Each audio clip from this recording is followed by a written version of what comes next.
औज़ुबिल्लाहिमिनश्शैतानिर्रजीम बिस्मिल्लाहिर्रहमानिर्रहीम। जी अस्सलाम वालेकुम क्लास 9। उम्मीद करती हूँ कि आप सब खैरियत से होंगे।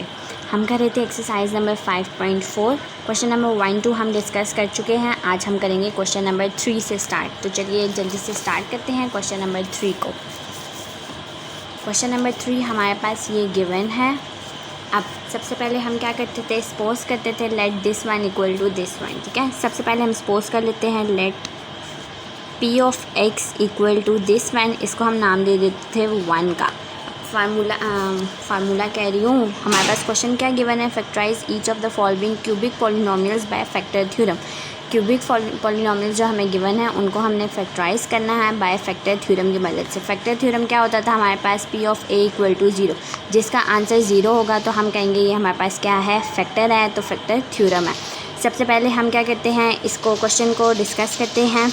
X cube minus 6x² plus 3x plus 10 given है हमारे पास। हमने 1 और 2 जो क्वेश्चन डिस्कस किए थे उसमें पढ़ा था कि ये 10 क्या है, हमारे पास कांस्टेंट टर्म है। इसको हम p से रिप्रेजेंट करते हैं।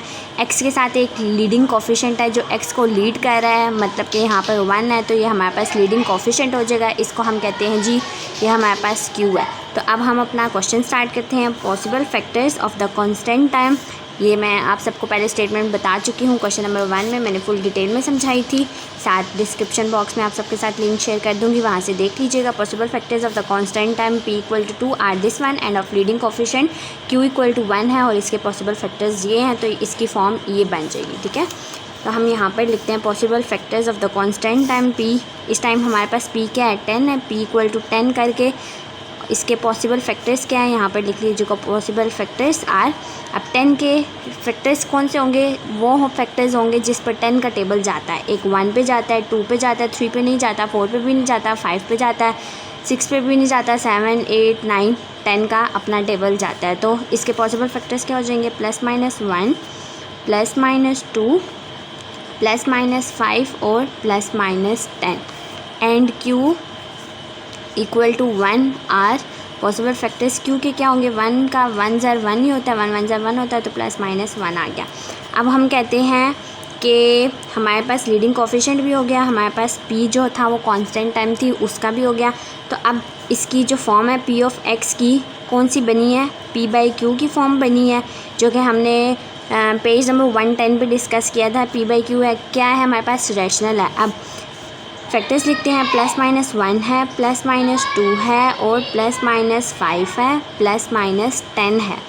+-1 2 दफ़ा आ रहा है तो हमने एक ही दफ़ा लिखा है, साथ में +-2 +-5 और +-10 हो गया। ठीक है, अब ये p ऑफ x की फॉर्म बन गई p/q की फॉर्म में। तो अब इसको हम मतलब कि जो गिवन है इसमें पुट करेंगे और आंसर देखेंगे 0 आता है या नहीं आता। अगर आता है तो हमारे पास वो फैक्टर थ्योरम है, अगर नहीं आएगा तो हम कहेंगे ये फैक्टर थ्योरम हमारे पास नहीं है। अब सबसे पहले इसको सॉल्व कैसे करना है, कैसे पुट करेंगे हम। +1 है, इसका मतलब है x +1 है, x -1 है, साथ में क्या है x +2 है, साथ में x -2 है। ऐसे हमेशा फैक्टर्स होते हैं और फैक्टर्स को ऐसे ही पुट करते हैं। तो चलिए स्टार्ट करते हैं पुट। सबसे पहले हम क्या पुट करते हैं, पुट x +1 इक्वल टू 0। जैसे हम 5.3 और 5.4 में भी वही डिस्कस करें जैसे हमने 5.3 में डिस्कस किया था कि इक्वल टू 0 पुट करेंगे स्टेटमेंट्स वाले जब क्वेश्चंस हमने डिस्कस किए थे। ठीक है, अब +1 है तो -1 ऑन बोथ साइड्स करेंगे तो x इक्वल टू -1 आ जाएगा। अब I putting value of x in 1 हो जाएगा, इन p ऑफ x करेंगे, p ऑफ x में इसकी वैल्यू पुट करेंगे, that is p of -1 equal to -1 का क्यूब -6 -1 का स्क्वायर +3x है तो -1 है और साथ में +10 है। ठीक है, यहाँ तक हो गया। अब माइनस का साइन है, ऊपर ऑड नंबर है तो माइनस का साइन ऐसे ही रहेगा। -6 इवन नंबर है, 1 1 ज़र 1 हो गया, +-3 और +10, -1 -6 -3 और +10। इसको हम कैलकुलेटर की हेल्प से सॉल्व करते हैं। अगर हम ऐसे करेंगे तो हमारे से यकीनन कोई मिस्टेक हो ही जाएगी। अपनी आसानी के लिए कैलकुलेटर जब अलाउ है 9 10 को तो हम 9 मतलब कि कैलकुलेटर ही यूज़ करते हैं। -1 -6 -3 और +10, क्या आंसर आया, 0 आ गया। वाओ, पहली दफ़ा ही 0 आ गया। p ऑफ -1 इक्वल टू 0 हो गया। अब ये हमारा इक्वल टू 0 आ गया। अब हम क्या करते हैं, यहाँ पर स्टेटमेंट लिखते हैं, as the reminder is equal to 0 so क्या था, x +1 is a factor of p of x। ये पूरी स्टेटमेंट हो गया। यहाँ पर मैं फ़िलहाल लिखती हूँ hence x plus 1 is a factor of P of X. P of X का फैक्टर हो गया, एक निकाल लिया, 3 हमने निकाले हैं। क्यूबिक पॉलिनोमियल से क्यूब का मतलब होता है 3, एक आ गया। अब हम करते हैं now put x minus 1, x plus 1 put किया था, अब x माइनस 1 पुट करेंगे और माइनस 1 हो रहा है, प्लस 1 ऑन बोथ साइड्स करेंगे तो x इक्वल टू 1 आ जाएगा। अब इसका जो x की वैल्यू है इसको हम p ऑफ x में पुट करते हैं। कैसे पुट करेंगे, 1 का क्यूब हो जाएगा -6, जहाँ जहाँ x होगा वहाँ वहाँ हम 1 को पुट कर देंगे। 3 आया, 1 प्लस 10, 1 -6 प्लस 3 प्लस 10। अब इसको हम सॉल्व करते हैं, 1 - 6 प्लस 3 और प्लस 10, 8 आ गया। जैसे कि अब गिवन है कि p ऑफ 1 हमारे पास इक्वल टू 8 है, इज़ नॉट इक्वल टू 0 है, तो यहाँ पर हम स्टेटमेंट लिखते हैं hence the reminder is not equal to 0, so x minus 1 is not a factor of p of x। अजान हो रही है, वेट करते हैं थोड़ी देर। तो जी कहाँ पर थे हम, p1 इक्वल टू 8 आया, that is not equal to 0। Statement बनेगी the reminder is not equal to 0, so x minus 1 is not a factor. मैं यहाँ पर लिखती हूँ जी हेंस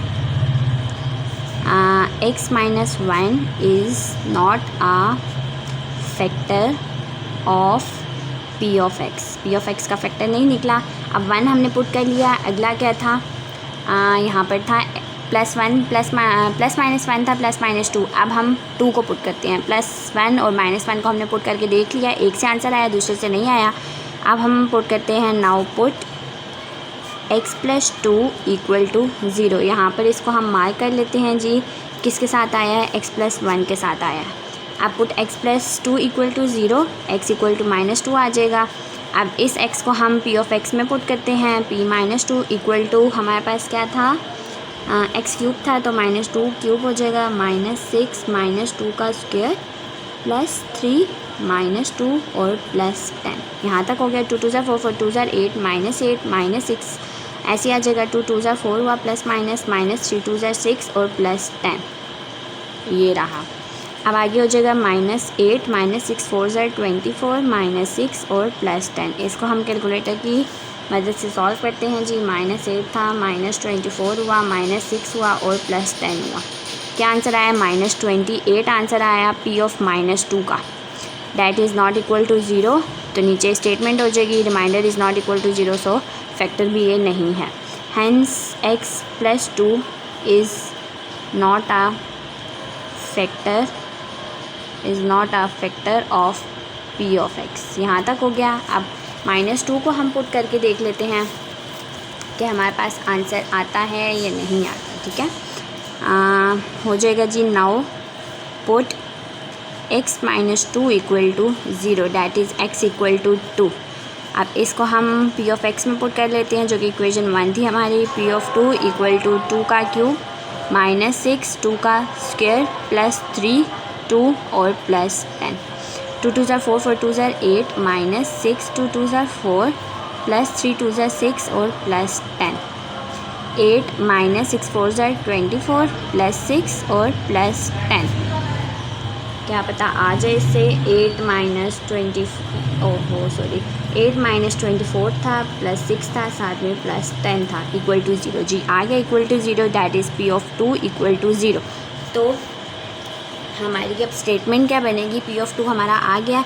यहाँ पर स्टेटमेंट बन जाएगी as the reminder is equal to 0, so x minus 2 is a factor of p of x। इसको हम मार्क कर लेते हैं, हेंस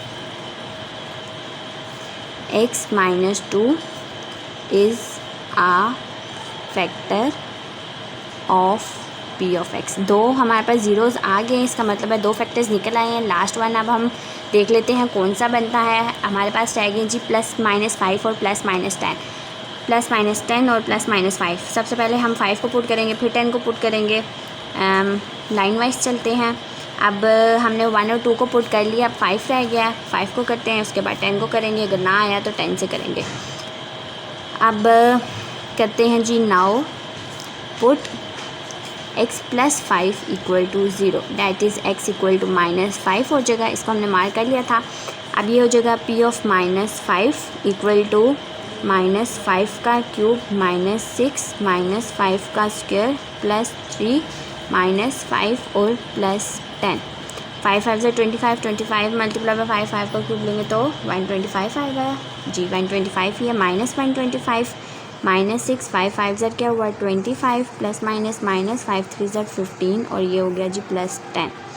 माइनस 125 माइनस 25 को मल्टीप्लाई करते हैं जी 6 के साथ, क्या आंसर आया माइनस 150 माइनस 15 और प्लस 10।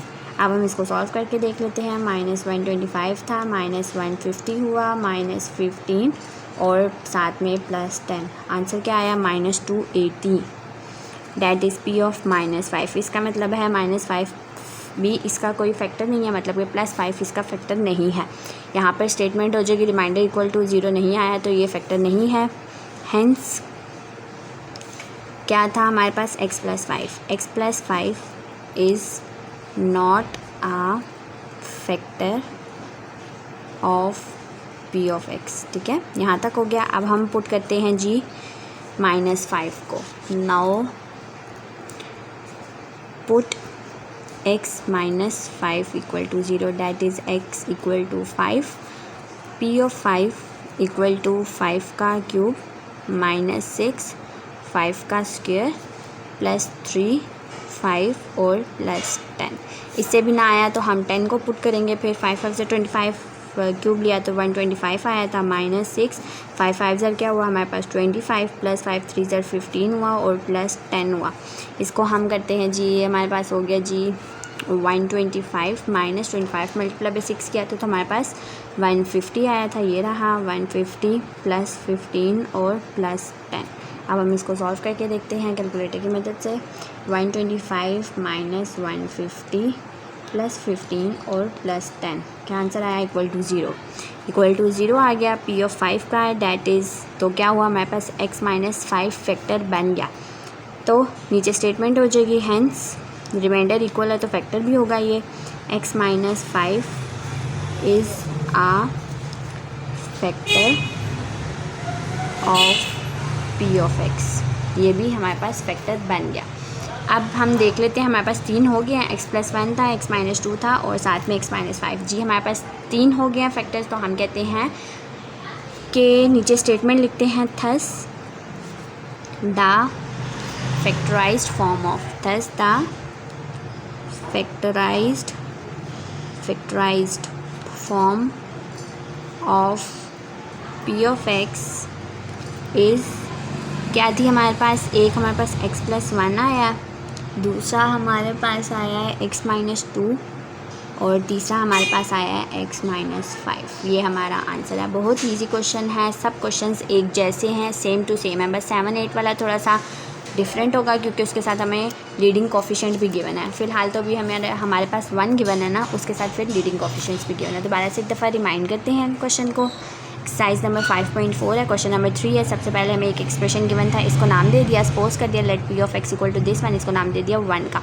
फिर हमने पॉसिबल फैक्टर्स बनाए, 10 के बनाए और 1 के बनाए। 10 के जो बन रहे थे वो ये रहे 1 plus minus 1 plus minus 2 plus minus 5 और प्लस माइनस 10। क्यू हमारे पास 1 था जो कि लीडिंग कोफिशिएंट होता है एक्स क्यूब का, तो हमने कहा कि प्लस माइनस 1 इसका फैक्टर है। फिर हमने इस p ऑफ x की फॉर्म बनाई p बाई क्यू, जो कि हमें रैशनल था, रैशनल एक्सप्रेशन था या रैशनल हमें गिवन था। ठीक है, डिग्री पॉलिनोमियल की थी एंड विद इंटीग्रल जो भी था कोफिशिएंट वगैरह गिवन था। p बाई क्यू के इसमें हमने इसके फैक्टर्स बना दिए, plus minus 1 plus minus 2 plus minus 5 और प्लस माइनस 10। फिर हमने इनको फैक्टर्स की, जैसे हम फैक्टर्स निकालते नहीं थे, x प्लस 1 है, x माइनस 2 है, ये x प्लस 2 है, x माइनस 2 है, ये फैक्टर्स हैं इनके एक्सप्रेशंस के। तो हम ऐसे ही इसके फैक्टर्स डालेंगे और इनके आंसर्स निकालेंगे। जितने ज़ीरोज़ आएंगे वो हमारे पास फैक्टर थ्योरम होगा। जैसे कि यहाँ पर क्यूबिक पॉलिनोमियल्स गिवन है तो 3 3 इनके ज़रूर आने चाहिए ज़ीरोज़। ठीक है, जिसका ज़ीरो आया तो हमने कहा कि हमारे पास फैक्टर्स हैं, जिसके नहीं आए तो हमने कहा ये हमारे पास फैक्टर्स नहीं है। ये सारा प्रोसीजर किया, आखिर में हमारे पास 3 फैक्टर्स निकले। तो ये स्टेटमेंट बहुत लाजमी है, बहुत ज़रूरी है। ठीक है, यहाँ तक हो गया। तो अब कोई भी जो चेकर होगा या कोई भी जो आप सबका पेपर वगैरह चेक कर रहा होगा या कोई भी टेस्ट चेक कर रहा होगा तो वो ढूंढेगा नहीं अंदर से, उसके पास बहुत से और भी पेपर्स होंगे चेक करने के लिए, तो वो ढूंढ नहीं सकेगा ये है इसका फैक्टर, ये है ये है। तो वहाँ से ये लास्ट स्टेटमेंट देखेगा और आप सबका पेपर चेक कर लेगा आसानी से। Thus the factorise form of P of X equal to this one X plus one X minus two और एक्स माइनस फाइव। ये जब तक नहीं होगी स्टेटमेंट तो क्वेश्चन क्या होगा, इनकम्प्लीट होगा। ये हो गया x plus one X minus to x minus five, हमारा आंसर आ गया। उम्मीद करती हूँ कि आज वाला क्वेश्चन आप सबको समझ आ गया होगा। बहुत ईजी लेक्चर मैंने आप सबको दिया है, मतलब कि बहुत आसान तरीके से मैंने आप सबको समझाए हैं क्वेश्चंस। 1, 2 और 3 आज हमने डिस्कस किया। कल इंशाल्लाह हम क्वेश्चन नंबर 4 को डिस्कस कर लेंगे। तब तक के लिए अपना ख्याल रखिएगा और दुआ में मुझे याद रखिएगा। ओके जी, अल्लाह हाफिज़।